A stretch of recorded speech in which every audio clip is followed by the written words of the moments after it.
Hi hello welcome to Jason media. 3000 నుంచి 270 కోట్ల వరకు బాక్సాఫీస్ కూలీ రజనీకాంత్ ప్రస్థానం. ఒకే ఒక్క సినిమాకు 200 కోట్ల శివాజీరావు గైడ్వాడ్గా విడుదలై రజనీకాంత్గా మారి నేడు ప్రపంచ వ్యాప్తంగా కోట్ల మంది అభిమానులను సంపాదించుకున్న ఒకే ఒకడు తలైవర్. కేవలం తమిళ చిత్ర పరిశ్రమలోనే కాకుండా భారతీయ సినిమా గమనాన్ని మార్చిన నటుడు ఆయన. వయసు పెరుగుతున్న కొద్దీ ఆయన క్రేజ్ మరియు పారితోషికం తగ్గకపోగా ఆకాశాన్ని తాకుతున్నాయి. చివరిగా విడుదలైన కూలీ సినిమా వసూళ్లు, ఆయన రెమ్యునరేషన్ ఇప్పుడు ఇండస్ట్రీలో హాట్ టాపిక్. కూలీ సినిమా సంచలనం. లోకేష్ కనకరాజ్ దర్శకత్వంలో 2025లో విడుదలైన కూలీ చిత్రం ప్రపంచ వ్యాప్తంగా 518 కోట్లకు పైగా వసూలు సాధించి రికార్డు సృష్టించింది. ఈ సినిమా కోసం రజనీకాంత్ ఏకంగా 200 కోట్ల పారితోషికం అందుకున్నట్లు సమాచారం. నిజానికి ఆయన పారితోషికం 150 కోట్లుగా నిర్ణయించినప్పటికీ అడ్వాన్స్ బుకింగ్లో వచ్చిన భారీ రెస్పాన్స్ చూసి దానిని 200 కోట్లకు పెంచినట్లు ఇండస్ట్రీ టాక్.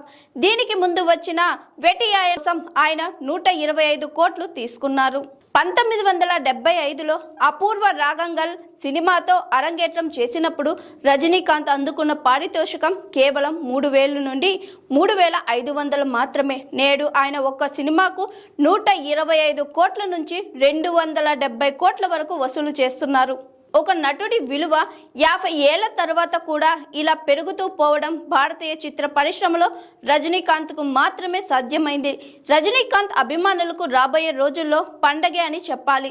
ప్రస్తుతం ఆయన నెల్సన్ దిలీప్ కుమార్ దర్శకత్వంలో జైలర్ 2 చిత్రంలో నటిస్తున్నారు. ఇది ఆగస్టు 14న 2026 ప్రపంచ వ్యాప్తంగా విడుదల కానుంది. అంతేకాకుండా మరో సంచలన ప్రాజెక్టు కూడా సిద్ధమవుతుంది.